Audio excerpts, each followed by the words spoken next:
হযরতে সাহাবায়ে কেরাম রাদিয়াল্লাহু আনহুম সত্যের মাপকাঠি কিনা এটা জানা দরকার আছে না নেই? কিছু মানুষ আছে সাহাবায়ে কেরাম রাদিয়াল্লাহু আনহুমকে সত্যের মাপকাঠি তথা মেয়ারে হক মনে করতে চায় না। তারা মনে করে সাহাবায়ে কেরাম আমাদের মতোই মানুষ, আমাদের যেমন গুনাহ আছে ভুল আছে সাহাবীদেরও গুনাহ আছে ভুল আছে, মানে সাহাবীদের অবস্থাটা সেম সেম আমাদের মতো তারা মনে করে। প্রিয় ভাইরা, সাহাবায়ে কেরাম রাদিয়াল্লাহু আনহুম তাদের ব্যাপারে সর্বস্বীকৃত সমস্ত মাযহাবের সমস্ত ইমামদের আহলুস সুন্নাহ ওয়াল জামাতের ওলামাদের সকলের মত আস-সাহাবাতু কুল্লুহুম উদুলুন, সমস্ত সাহাবীরা সত্যের উপরে প্রতিষ্ঠিত, সমস্ত সাহাবীরা সত্যের উপরে প্রতিষ্ঠিত। সমস্ত সাহাবীদের উপরে আল্লাহ রব্বুল ইজ্জতি ওয়াল জালাল সন্তুষ্ট হয়ে গেছেন। তাদের সমস্ত গুনাহ নবীজি সাল্লাল্লাহু আলাইহি ওয়াসাল্লামের সোহবতের বরকতে আল্লাহ তাআলা ক্ষমা করে দিয়েছেন। সাহাবায়ে কেরামের ভুল হয়েছে, ক্ষমা করেছেন কে? আল্লাহ। এরপরে কোরআনে কারীম আল্লাহ ঘোষণা করেছেন রাদিয়াল্লাহু আনহুম ওয়া রাদু আনহু, আল্লাহ তাআলা তাদের উপরে সন্তুষ্ট হয়ে গেছেন এবং তারাও আল্লাহকে রব হিসাবে পেয়ে, স্রষ্টা হিসাবে পেয়ে, পালনকর্তা হিসাবে পেয়ে তারাও আল্লাহর প্রতি সন্তুষ্ট হয়ে গেছে। প্রিয় ভাইয়েরা আমার, একটা হলো সাহাবায়ে কেরাম দোষ করেছে, ভুল করেছে, কিন্তু তাদের এই ভুলগুলো ক্ষমা করেছেন কে? আল্লাহ। যদি কোনো ভুলের ক্ষমা হয়ে যায় তাহলে সেইটার কোনো আলোচনা থাকে? সেটার কোনো আলোচনা থাকে না। তো সাহাবায়ে কেরাম রাদিয়াল্লাহু আনহুম আল্লাহ তাআলা তাদের উপরে সন্তুষ্ট হয়ে গেছেন এবং সাহাবায়ে কেরাম রাদিয়াল্লাহু আনহুম তাদেরকে আল্লাহর রাসূল সাল্লাল্লাহু আলাইহি ওয়াসাল্লাম আমাদেরকে অনুসরণের জন্য বলেছেন। নবীজি বলেছেন আসহাবি কান্নুজুম ইকতাদাইতুম ইহতাদাইতুম, যে আমার সাহাবীরা এক একটা নক্ষত্র তুল্য, তোমরা এদের যাকে অনুসরণ করবে হেদায়েত পেয়ে যাবে। সুবহানাল্লাহি ওয়া বিহামদিহি। আদনা সে আদনা কোন সাহাবীর কোন আমলকে যদি কেউ অনুসরণ করে তাহলেও ওই লোকটা হেদায়েত পেয়ে যাবে। সুবহানাল্লাহি ওয়া বিহামদিহি। আমার ভাইরা, আল্লাহ রব্বুল ইজ্জতি ওয়াল জালাল তার বিশেষ অনুগ্রহের মাধ্যমে সাহাবায়ে কেরাম রাদিয়াল্লাহু আনহুমকে, তাদের অন্তরকে আল্লাহ তাআলা এমন ভাবে পরিশুদ্ধ করেছেন যে ঈমানের ভালোবাসা তাদের অন্তরে আল্লাহ তাআলা গেঁথে দিয়েছিলেন। সুবহানাল্লাহি ওয়া বিহামদিহি। কুফর, গুনাহ, পাপাচারকে আল্লাহ তাআলা তাদের অন্তরে অপছন্দনীয় করে দিয়েছিলেন। একটা হলো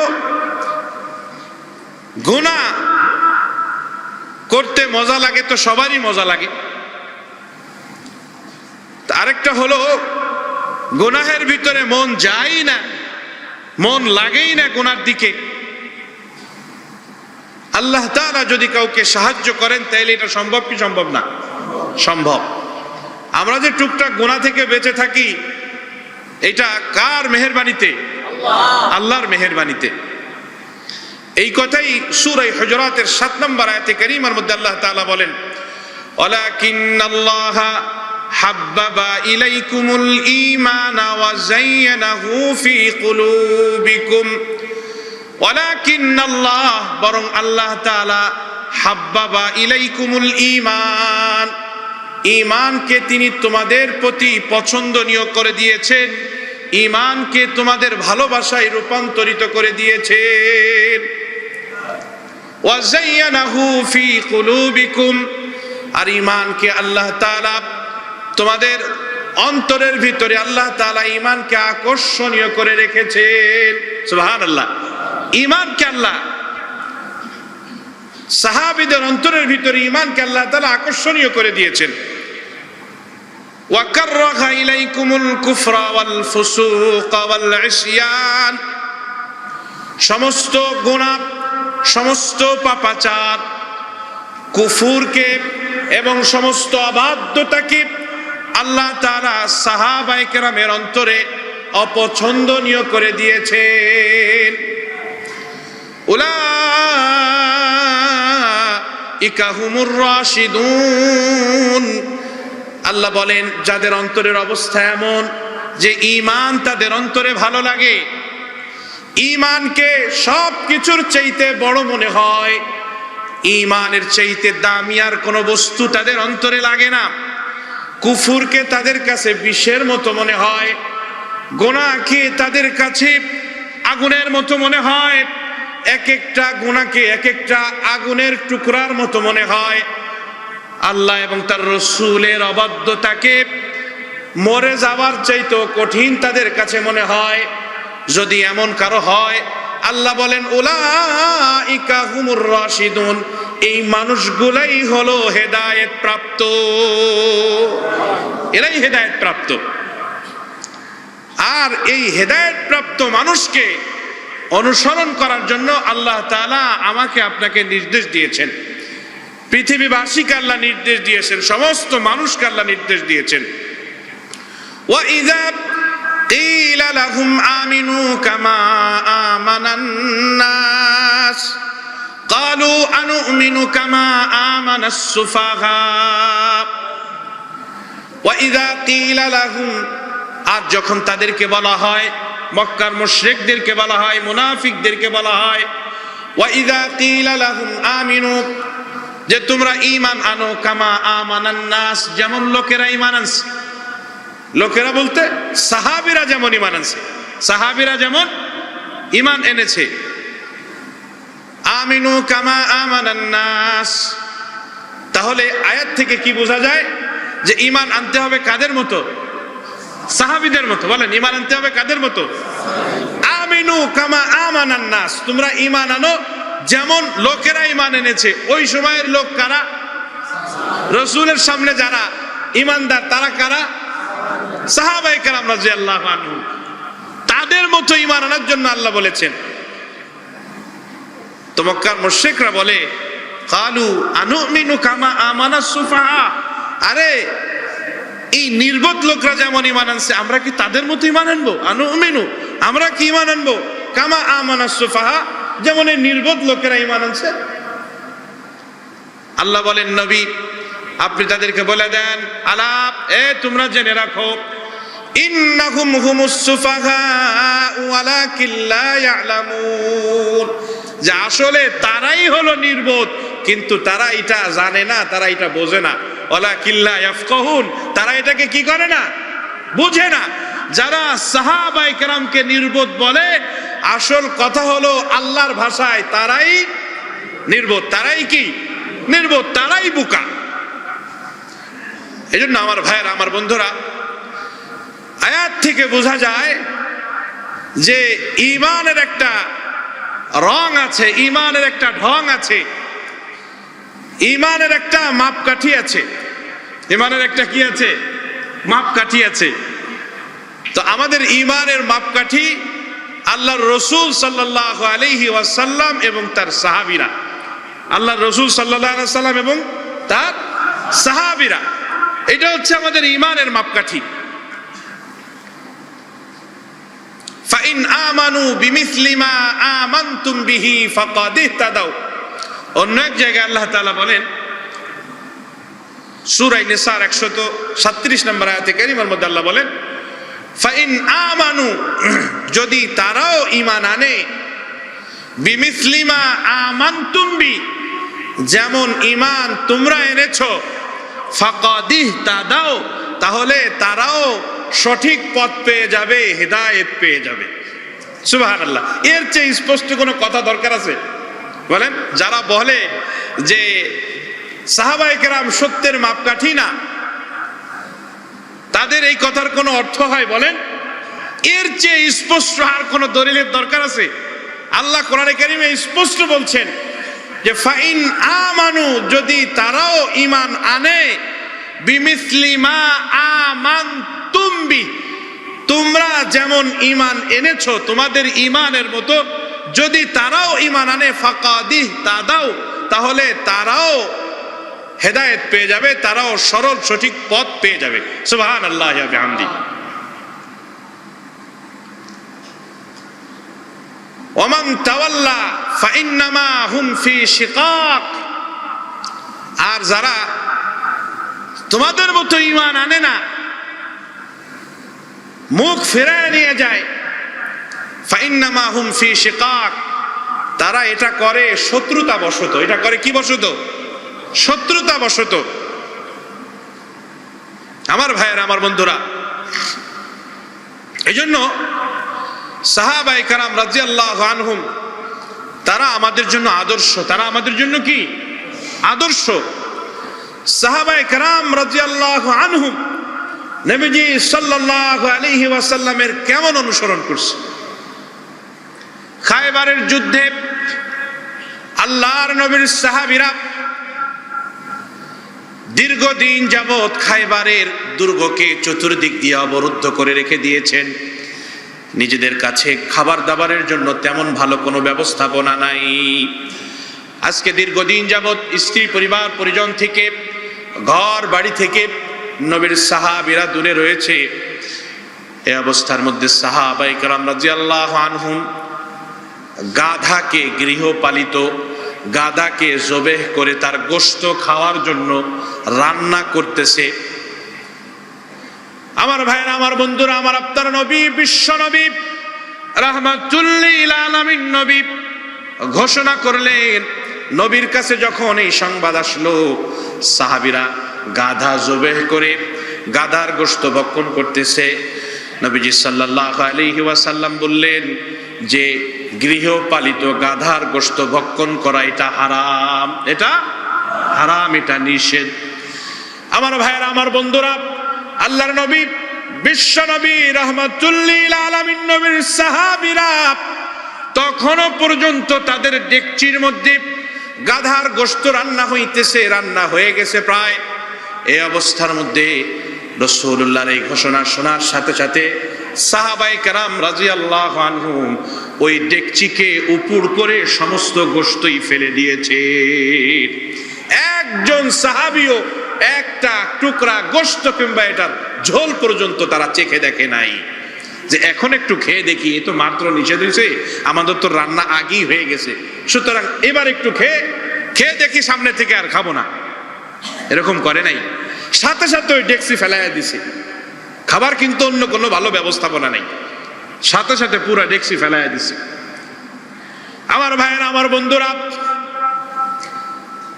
সাহাবায়ে কেরাম রাদিয়াল্লাহু আনহুম ইসলামের প্রথম যুগে যখনও পর্যন্ত মদ হারাম হয় নাই,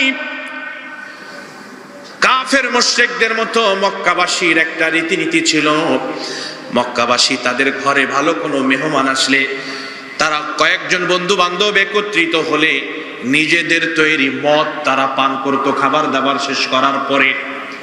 আমার ভাইয়েরা, আমার বন্ধুরা, আমরা যেমন আমাদের ঘর বাড়িতে দই খাই কিংবা আরসি 7 আপ মজোর মতো পানীয়গুলো আমরা পান করি, সচরাচর আমাদের ঘর বাড়িতে এগুলি থাকে। খাবার শেষ করার পরে একটু মিষ্টি দেয়, একটু দই দেই, একটু আরসি 7 আপ মজো আমরা আমাদের মেহমানদেরকে মেহমানদারির জন্য দিয়ে থাকি, সামাজিকতার জন্য দিয়ে থাকি।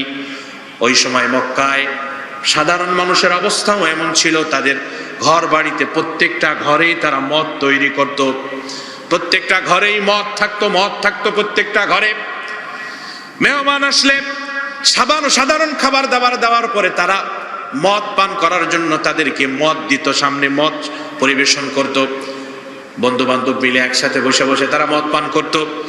আমার ভাইয়েরা, আমার বন্ধুরা, যেই মাত্র মদ হারাম ঘোষণা আসলো আল্লাহর পক্ষ থেকে, আমার আপনার নবী, বিশ্ব নবী, রাহমাতুল লিল আলামিন যখনই মদ হারামের ব্যাপারে ঘোষণা দিয়ে দিলেন, তখনও পর্যন্ত সাহাবীদের সামনে মদ রয়েছে, খাবার শেষ করেছে, সামনে মদ, প্রত্যেক সাহাবীর ঘরে ঘরে ব্যারেল ভর্তি ভর্তি মদ।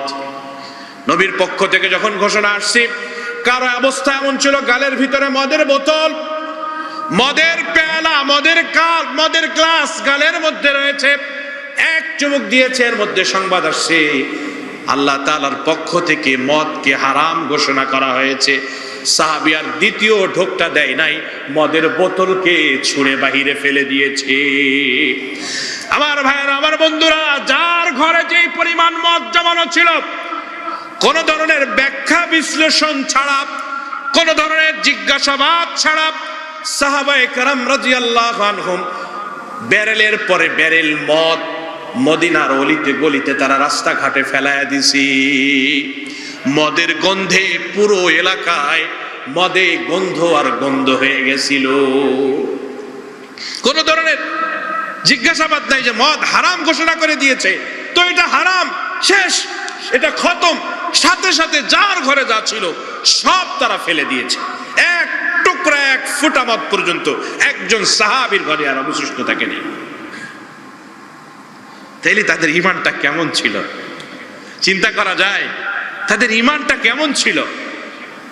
আল্লাহর রাসূল নিষেধ করেছেন, আল্লাহ না করেছেন, আর হবে না, এক মুহূর্তের জন্য মদ পান করবে না, যা ছিল সব ফেলে দিয়েছে।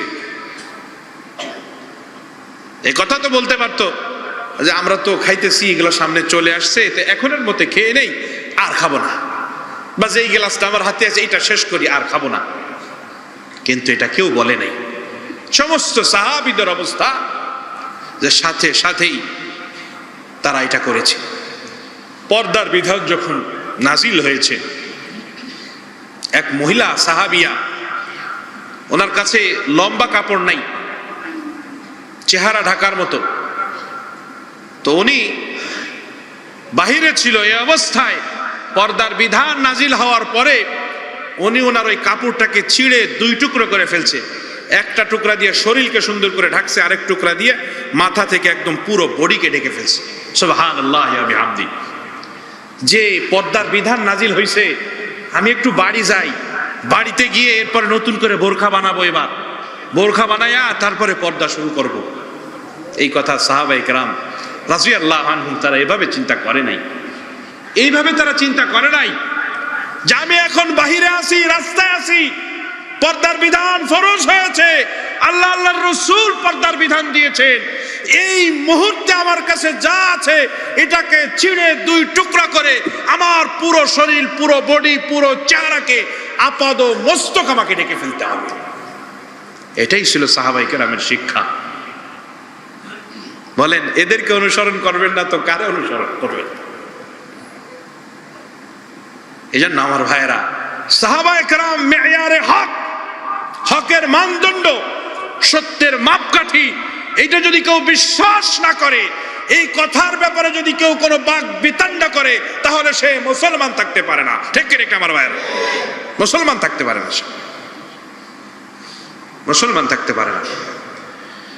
হযরত রাসূল করিম সাল্লাল্লাহু আলাইহি ওয়াসাল্লাম ইন্তেকালের কিছুদিন আগে হযরত জাবের রাদিয়াল্লাহু তাআলা আনহুকে বলছিলেন, জাবের, বাহরাইন থেকে মাল আসলে আমি তোমাকে এত এত এত দিয়ে দিব, আমি তোমাকে এত এত এত দিয়ে দিব।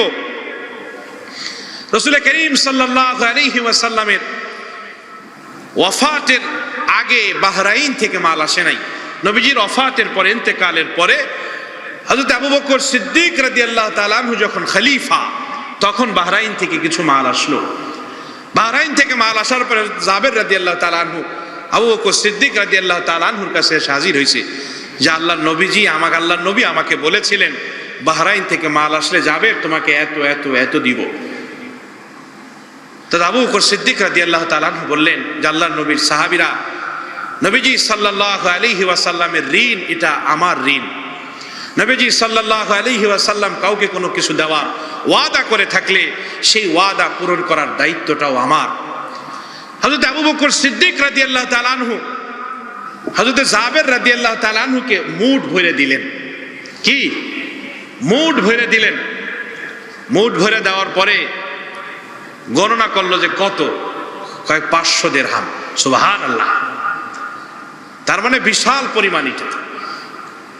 হযরতে আবু বকর সিদ্দিক রাদিয়াল্লাহু তাআলা আনহু বললেন, আবার এই পরিমাণে আরো তুমি নাও, খুজ মিসলাইহা, হাদিস আসছে বুখারীর রওয়ায়াত, যে খুজ মিসলাইহা, তুমি এর দ্বিগুণ এইরকম পরিমাণ আরো নাও।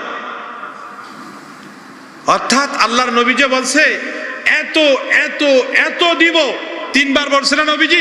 কয়বার বলছে? তিনবার বলছে নবীজি। আবু বকর সিদ্দিক বলছে যে না, আমি তারে একবার দিব না, আমার নবী যেহেতু তিনবারের কথা বলেছেন তো আমি তারে তিনবারই দিয়ে দেব। সুবহানাল্লাহি ওয়া বিহামদি। হযরত আবু বকর সিদ্দিক তিনবারই হযরত জাবের রাদিয়াল্লাহু তাআলা আনহুকে দিয়েছেন। নবীজিকে কেমন অনুসরণ করছে তারা, কেমন অনুসরণ করছে। আগেও আমি শোনাইছিলাম, এক সাহাবী, ওনার মাথার চুল কুকড়া কুকড়া, অনেক হাবশা কিংবা আফ্রিকান মহাদেশ কিংবা আরবের অনেক দেশের মানুষ এমন আছে যাদের মাথার চুল কুকড়া কুকড়া, এগুলো সোজা হয় না। তো নবীজি সাল্লাল্লাহু আলাইহি সাল্লামের মাথায় বাবরি চুল, মাঝখানে সীতা করে নবীজি। তো ওই সাহাবীর চুল এত চেষ্টা করে, সে তেল দিয়া হাসরাইয়া হুসরাইয়া চেষ্টা করে মাঝখানে সীতা কাটার জন্য, কিন্তু সাহাবীর মাঝে সীতা হয় না, চুলের মাঝখানে কি হয় না? সীতা হয় না। এজন্য সাহাবী একটা লোহাকে চুলার মধ্যে দিয়া গরম কইরা এই লোহাকে নিজের মাথার মাঝ বরাবর এটা দিয়ে চাপ দিছে, তো মাঝ বরাবর চুলও পড়ে গেছে, মাথার চামড়াও কিছু। বনি ইসরাইলের সাথে যে সমস্ত বিষয় ঘটেছে, আমার উম্মতের সাথে সেই সমস্ত বিষয় ঘটবে। তাদের কেউ যদি প্রকাশ্যে তার মায়ের সাথে জিনা করে থাকে, তাহলে আমার উম্মতের কেউ এটা করবে। আজকে যদিও আপনারা পত্রপত্রিকা, মোবাইল, অনলাইনে বিভিন্ন জায়গায় এটা দেখতেছেন, জিনা ব্যভিচার এই পরিমাণে বেড়ে গেছে। এখন বাবার কাছে মেয়ে নিরাপদ না, সন্তানের কাছে মা নিরাপদ না, শ্বশুরের কাছে পুত্রবধূ নিরাপদ না। বাংলাদেশে এই ঘটনাগুলি অহরহ ঘটতেছে। 2-4টা ভিডিও অডিও কিংবা 2-4টা ঘটনার আমাদের কাছে বাস্ট হয়ে এটা বাহির পর্যন্ত আসে, তাই আমরা জানি। তার মানে গোপনে এগুলি কত বেশি ঘটতেছে। মানুষের ভিতরে বদ্দীনতা, ঈমানহীনতা, দ্বীনহীনতা, আল্লাহর ভয় মানুষের অন্তর থেকে কতটা দূরে সরে গেছে। আমার ভাইয়ের, আমার বন্ধুরা, নবীজি বলেন, ওয়া ইন্না বানি ইসরাঈল তাফাররাকাত আলা 72 মিল্লাতান। নবীজি বলেন যে বনি ইসরাঈল এরা 72 দলে বিভক্ত হয়েছিল। কত দলে? 72 দলে। ওয়া ইন্না ওয়া তাফতারিকু উম্মতি আলা 73 মিল্লাতান। আর আমার উম্মতের লোকেরা 73 দলে বিভক্ত হয়ে যাবে। কত দলে? 73 দলে বিভক্ত হয়ে যাবে। দেখেন না, দলের কোনো শেষ নাই। রাজনৈতিক দল যেমন আছে, আবার পাশাপাশি ধর্মীয় ব্যাপারে কিছু জানুক আর না জানুক, একদল নিজেদেরকে আমরা আহলে কোরআন, আমরা কোরআন মানি, হাদিস টাদিস আমরা মানি না, আছে না নাই? আরেক দল কয় আমরা হাদিস মানি, অন্য কোনো কিছু আমরা মানি টানি না, আছে না নাই? নিজেদেরকে তারা আহলুল হাদিস দাবি করে। আমার ভাইয়ের, আমার বন্ধুরা, আহলে কোরআন, আহলে হাদিস এই ধরনের কোন শব্দই শরীয়তে ইসলামের মধ্যে নাই। মানুষের পরিচয় সে মুসলমান, অনুসরণ করবে কি? আল্লাহর হুকুম নবীর তরিকায়, আল্লাহর হুকুম নবীর তরিকায় সে মানবে। সাহাবায়ে কেরাম রাদিয়াল্লাহু আনহুম যে আমল যেইভাবে করেছে সেইভাবে করবে। তা আমাদের মাঝেও বিভিন্ন দল উপদল আমাদের মধ্যে তৈরি হচ্ছে। নবীজি কি বলছেন? কুল্লুহুম ফিন্নার। আল্লাহর নবী বলেন এরা সবাই জাহান্নামে যাবে, সব দলের লোকেরাই জাহান্নামী হবে। ইল্লা মিল্লাতান ওয়াহিদা, তবে একটা দল ব্যতীত একটা দল জান্নাতি হবে। সাহাবায়ে কেরাম জিজ্ঞাসা করলেন, ক্বালু আমান হিয়া ইয়া রাসূলুল্লাহ, ও আল্লাহর নবী এই দলটা কারা, এই দলের অন্তর্ভুক্ত কারা? নবীজি বলেন, ক্বালা মা আনা আলাইহি ওয়া আসহাবি, এই দলের অন্তর্ভুক্ত হলো আমি এবং আমার সাহাবীরা যেই মতের, যেই নীতির, যেই কথার, যেই আমলের উপরে, এই মতের, এই পথের, এই আমলের উপরে যারা থাকবে তারাই হবে এই দল, মুক্তিপ্রাপ্ত দল হবে তারা যারা নবী এবং সাহাবীদেরকে মানবে। শুধু নবীকে না, সাহাবীকে। মা আনা, আনা মানে আমি, আনা মানে কি? মা আনা, আমি যার উপরে, মা মানে যা, মা আনা আলাইহি, আমি যার উপরে, ইসমে মৌসুল, মা আনা আলাইহি, আমি যার উপরে আছি, ওয়া আসহাবি, এবং আমার সাহাবীরা যার উপরে আছে। তার মানে শুধু যদি কেউ নবীরে মানে তাহলে তার ঈমান পূর্ণাঙ্গ হবে? সাহাবীরা বাদ দিয়া? কারণ নবীজি এই জন্য কথা বলেছেন, রাসূলুল্লাহর জন্য বিশেষ কিছু মাসালা ছিল। তিনি আল্লাহর নবী হওয়ার কারণে এই মাসালাগুলি শুধু তার জন্য খাস, তার নিজের জন্য এটা, বাহিরের কারোর জন্য এটা না। যেমন নবীজি সাল্লাল্লাহু আলাইহি ওয়াসাল্লামের বিবি ছিল 11 জন। উম্মতের কোন মানুষের জন্য 11টা বিয়ে করা জায়েজ আছে? মানে 11 জন বিবি একই সাথে রাখা জায়েজ আছে? জায়েজ নেই। সাহাবীদের ইসলাম গ্রহণের আগে কিংবা একত্রে 4 জন বিবি রাখার যে আয়াত, ফানকিহু মা তাবা লাকুম মিনান নিসাই মাসনা ওয়া সুলাসা ওয়া রুবা, এই আয়াত অবতীর্ণ হওয়ার আগে অনেক সাহাবী 5 জন, 7 জন, 8 জন, 10 জন, 12 জন, 14 জন বিবিও ছিল। নবীজি সাল্লাল্লাহু আলাইহি ওয়াসাল্লাম যখন 4 বিবি সর্বোচ্চ রাখতে পারবে একজন মুসলমান, একজন মুমিন, একজন সাহাবী, আল্লাহ তাআলার পক্ষ থেকে যখন এই ঘোষণা আসলো, এই ঘোষণা আসার সাথে সাথেই সাহাবায়ে কেরাম 4 জনকে রেখে বাকিদেরকে তারা তালাক দিয়ে দিয়েছেন। কার জন্য দিয়েছে বলেন? আল্লাহর জন্য। কার জন্য? আল্লাহর জন্য। কিন্তু নবীজি সাল্লাল্লাহু আলাইহি সাল্লামের ব্যাপারে আলাদা মাসালা, এটা রাসূলের খুসুসিয়াত, বৈশিষ্ট্য, যে নবীর জন্য বিবি 11 জন। সাধারণ মুসলমানের নিয়ম হলো এক মুসলমান মারা যাওয়ার পরে তার স্ত্রীকে অপর মুসলমান বিবাহ করতে পারবে।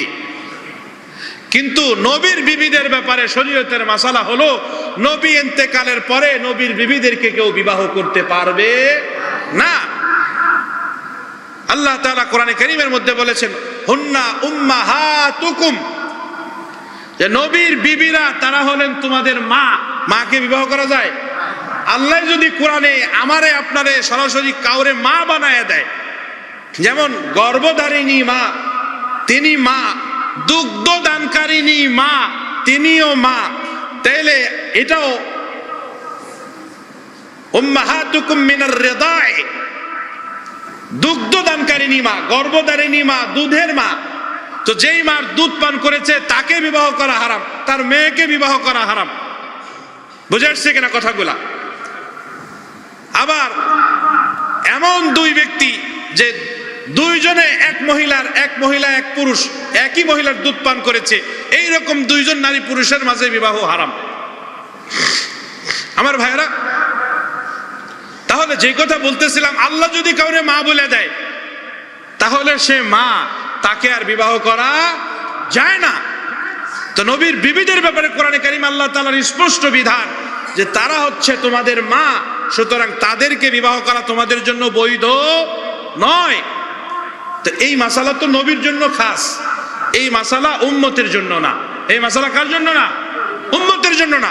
নবীজি সাওমে বিসাল করতেন, লাগাতার সিয়াম পালন করতেন, ইফতারি খাইতেন না। তাইলে এই বিধান নবীর জন্য খাস, এই বিধান অন্য কারোর জন্য না। আর আপনিও চাইলেন যে না ইফতারি করব না, আমি আবার রোজা রাখবো না, এটা আপনি রাখতে পারবেন না, এটার অনুমোদন আপনাকে দেওয়া হয় নাই। বুঝে আসছে কিনা আমার কথাগুলা? এজন্য কিছু বিধান আছে যেগুলি নবীর জন্য খাস, সেগুলি উম্মাহর জন্য না। কিন্তু একজন সাহাবী এমন পাওয়া যাবে না যে সাহাবীদের জন্য যত সকল বিধান আছে সমস্ত বিধান আমাদের জন্য বৈধ। আমার ভাইয়ের, আমার বন্ধুরা, এই জন্য সাহাবায়ে কেরাম মেয়ারে হক। তো নবীজি এই কথা হাদিসে বলছেন, মা আনা আলাইহি ওয়া আসহাবি, আমি এবং আমার সাহাবীরা যেই মতের উপরে প্রতিষ্ঠিত, এই পথ, এই মত যারা অবলম্বন করবে তারাই হবে মুক্তিপ্রাপ্ত দলের সদস্য।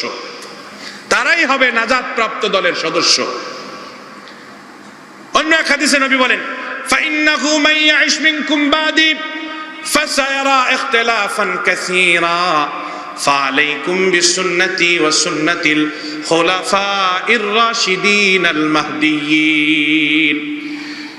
ফাইন্নাহু মান ইয়াইশ মিনকুম বাদি ফাসায়ারা ইখতিলাফান কাসীরা, আমার পরে তোমরা যারা দুনিয়ায় থাকবে তোমরা দেখবে দ্বীনের ব্যাপারে অনেক বেশি মতানৈক্য, এক একজন এক এক ধরনের মত দেয়। একটা সময় দেখবা চায়ের দোকানে মুফতির অভাব নাই, রাস্তাঘাটে স্কুলের মাস্টার সব ফতোয়া দেয়, তাবলিগের আমির সব ফতোয়া দেয়, হক্কানি পীরের মুরিদ ফতোয়া দেয়, মুফতির কাছে মানুষ ফতোয়া জিজ্ঞাসা করার জন্য যায় না, ঠিক কি ঠিক না? আবার এটা নিয়ে তর্ক বিতর্ক করে। এখন তো আরেকটা নতুন নতুন ধর্ম শুরু হয়েছে, এটা হলো রাজনীতিক নেতারাও ফতোয়া দেয়, আছে না নাই? সংসদের বাইরেও ফতোয়া দেয়, তাদের অন্ধ অনুসারীরা এরা আবার এটা নিয়ে ঝগড়া করে। আমাকে মৌলভী সাহেব বেশি বোঝে, উনি পরের ভাতে বাগুন দিয়ে খায়। এমপি সাহেব কি কম বোঝে? এমপি সাহেব বুঝে ঘোড়ার আন্ডা। কি কথা ঠিক ঠিক না?